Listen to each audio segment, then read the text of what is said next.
Бүгін Алланың көркем есімдерінің бірі Әс-Самад есімін жазатын боламыз. Әс-Самад мұңсыз, мұқтажсыз деген мағынаны білдіреді.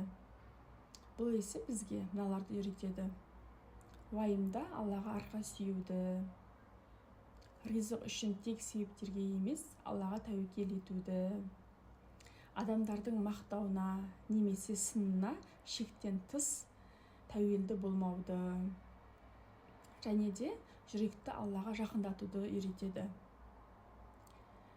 Біз кейде адамдардан көмек, түсіністік немесе қолдау іздейміз.